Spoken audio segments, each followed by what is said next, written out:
Hello friends, स्वागत है आप सभी का हमारे यूट्यूब चैनल टारगेट विद श्रेष्ठ में। दोस्तों, आज 21 नवंबर 2025 की सारी महत्वपूर्ण अपडेट्स इस वीडियो के माध्यम से कवर करेंगे, तो बने रहिएगा वीडियो के अंत तक। इससे पहले अगर आप चैनल पर नए हैं तो चैनल को सब्सक्राइब करके बेल आइकन ऑन कर दीजिएगा, ताकि हमारे द्वारा लाई जाने वाली हर वीडियोज आप तक आसानी से पहुंच सके।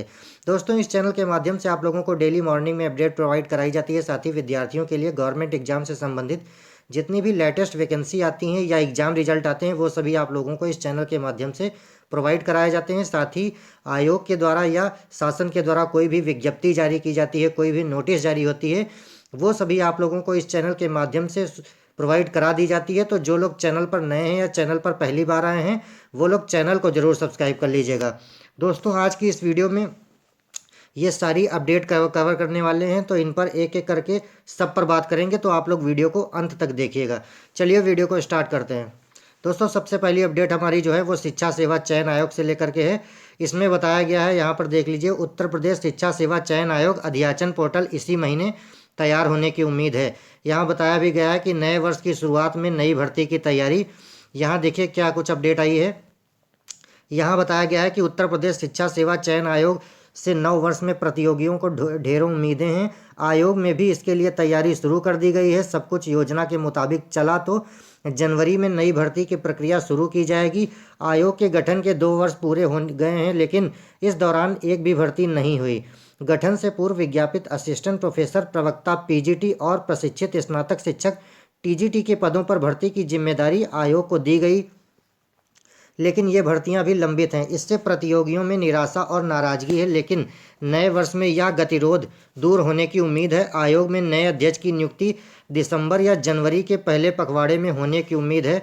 दोस्तों, आप लोगों को बता दें कि इस पर एक कंप्लीट वीडियो मैंने कल जो है अपने चैनल पर अपलोड कर दी है। उसमें मैंने सारी जानकारी दे दी है कि उसमें अध्यक्ष कब तक आ सकते हैं और टीजीटी पीजीटी या यूपी टेट की परीक्षा अब कब हो सकती है। वो सारा कुछ मैंने उसमें जानकारी दे दी है। और मैंने कल की वीडियो में अपने बताया भी था कि अब जो है नए अध्यक्ष जो हैं 31 दिसंबर या जनवरी के प्रथम सप्ताह में आने की उम्मीद है। मैंने जो जो उस वीडियो में बोला वो सारी जानकारी यहाँ पर दी भी गई है, देख लीजिए। यहाँ भी बताया गया है आयोग में नए अध्यक्ष की नियुक्ति दिसंबर या जनवरी के पहले पखवाड़े में होने की उम्मीद है। वही सारी जानकारी यहाँ दी गई है जो मैंने कल अपने वीडियो में बताई थी। तो जिन लोगों ने अभी तक उस वीडियो को नहीं देखा है, तो आप लोग एक बार चैनल पर विजिट करिए और उस वीडियो को एक बार ज़रूर देख लीजिएगा। चलिए, यहाँ पर क्या बताया गया है। आयोग का अध्याचन पोर्टल भी दिसंबर के पहले पखवाड़े में चालू होने की उम्मीद है।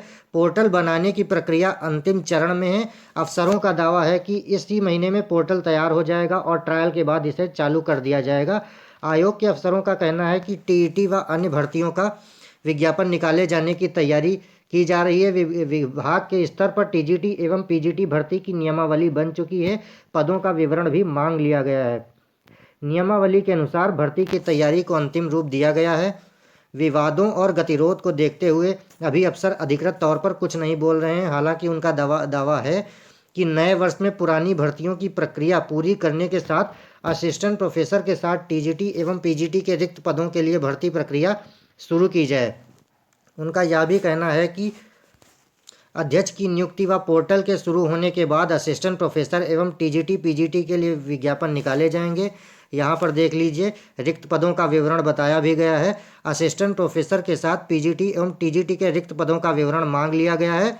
अभी तक असिस्टेंट प्रोफेसर के 1250 पद और पीजीटी एवं टीजीटी दोनों को मिलाकर 22,000 से अधिक रिक्त पदों का विवरण अध्याचन जो है वो आयोग को मिल चुका है। अब ये भर्तियां कितने पदों पर निकालते हैं वो तो जब विज्ञापन जारी होगा तभी आप लोगों को पता चलेगा। फिलहाल ये एक अच्छी खबर है कि अब नए साल में आप लोगों को टीजीटी पीजीटी और असिस्टेंट प्रोफेसर की नई भर्तियां देखने को मिलेंगी। फिलहाल आगे जो कुछ भी अपडेट आएगी आप लोगों को चैनल के माध्यम से सूचना दे दी जाएगी। चलिए बढ़ते हैं अपनी अगली अपडेट की तरफ। दोस्तों, हमारी अगली अपडेट जो है वो पीसीएस 2026 भर्ती को लेकर के है। इसमें बताया गया है कि पीसीएस अगली भर्ती में होंगे बीएसए के 40 पद। यहाँ पर देखिए बताया गया है कि उत्तर प्रदेश लोक सेवा आयोग की पीसीएस 2026 भर्ती में शिक्षा विभाग के अफसरों की बम्पर भर्ती होगी। शिक्षा निदेशालय की ओर से शासन को सीधी भर्ती के रिक्त पदों का जो ब्यौरा भेजा गया है वह प्रतियोगी परीक्षाओं की तैयारी कर रहे युवाओं के लिए उत्साहजनक है। जिला बेसिक शिक्षा अधिकारी बीएसए, सह जिला विद्यालय निरीक्षक और समकक्ष पदों पर सीधी भर्ती से 84 रिक्ति का प्रावधान है। इसमें से 44 पद भरे हुए हैं और 40 रिक्त पद अगले विज्ञापन में भेजे जाएंगे। इसी प्रकार राजकीय इंटर कॉलेजों में सीधी भर्ती के 468 पदों में से 294 पहले से ही भरे हैं और 174 अगली भर्ती में शामिल होंगे। जिला शिक्षा एवं प्रशिक्षण संस्थान में वरिष्ठ प्रवक्ता के 210 में से 123 पद खाली हैं और 87 ही कार्यरत हैं। ये तीनों पद पीसीएस के जरिए भरे जाते हैं, इसलिए अगली भर्ती में 337 पद आने की उम्मीद है। पदोन्नति यहाँ देख लीजिए, पदोन्नति के सैकड़ों पद चल रहे खाली। यहाँ बताया गया है कि इंटर कॉलेज में प्रधानाचार्य के पदोन्नति कोटे के 552 पदों में से 488 पद रिक्त हैं। वरिष्ठ प्रवक्ता डायट के तो पदोन्नति कोटे के सभी 210 रिक्त पद चल रहे हैं। यहाँ बताया भी गया है, ये लोग ये देख लीजिए आप लोग, प्रधानाचार्य राजकीय इंटर कॉलेज के 174 पदों पर होगी नियुक्ति। वरिष्ठ प्रवक्ता डायट के रिक्त 123 पद पीसीएस से भरे जाएंगे। शिक्षा निदेशालय के 4 में से 3 पद खाली हैं। यहाँ बताया गया है शिक्षा निदेशक के 4 में से 3 पद खाली हैं। इन पदों को अपर शिक्षा निदेशक की पदोन्नति से भरा जाता है। अपर शिक्षा निदेशक के 12 में से 3 पद, जबकि संयुक्त शिक्षा निदेशक के 22 में से 2 पद ही रिक्त हैं। तो ये एक बहुत बड़ी खुशखबरी है कि पीसीएस 2026 में अच्छा खासा पद आने वाले हैं। फिलहाल जो कोई भी जो है पीसीएस भर्ती का इंतजार कर रहा है 2026 में, उनके लिए ये अच्छी खबर है कि पीसीएस 2026 में बहुत ज़्यादा पदों पर भर्तियां आने वाली हैं। फिलहाल जो कुछ भी अपडेट आएगी आप लोगों को चैनल के माध्यम से सूचना दी जाएगी। चलिए बढ़ते हैं अपनी अगली अपडेट की तरफ। दोस्तों हमारी अगली अपडेट जो है वो होमगार्ड भर्ती को लेकर के है। इसमें बताया गया है कि होमगार्ड भर्ती में आयु सीमा में छूट देने की मांग।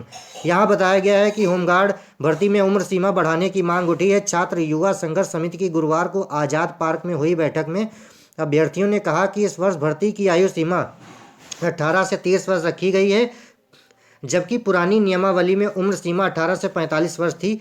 यह होमगार्ड भर्ती 2011 के बाद 2025 में लगभग 14 वर्ष बाद आई है।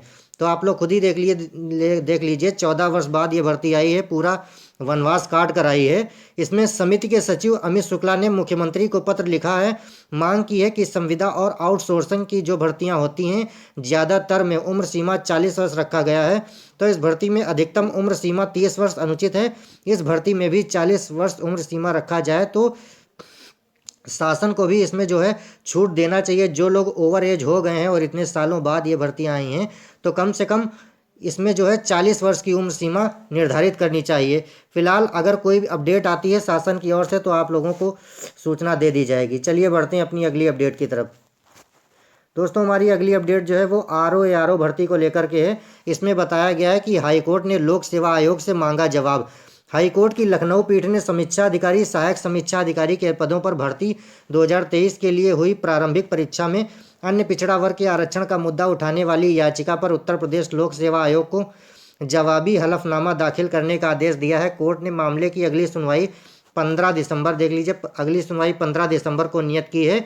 न्यायमूर्ति मनीष माथुर की एकल पीठ ने बृहस्पतिवार को यह आदेश विवेक यादव समेत 5 अभ्यर्थियों की याचिका पर दिया। याचियों के अधिवक्ता कृष्ण कन्हैया पाल ने कहा कि प्रारंभिक परीक्षा परिणाम में ओबीसी अभ्यर्थियों का कट ऑफ सामान्य वर्ग के अभ्यर्थियों से अधिक होने के बावजूद ओबीसी अभ्यर्थियों को प्री परीक्षा में फेल करके मुख्य परीक्षा के लिए अयोग्य करार दिया गया।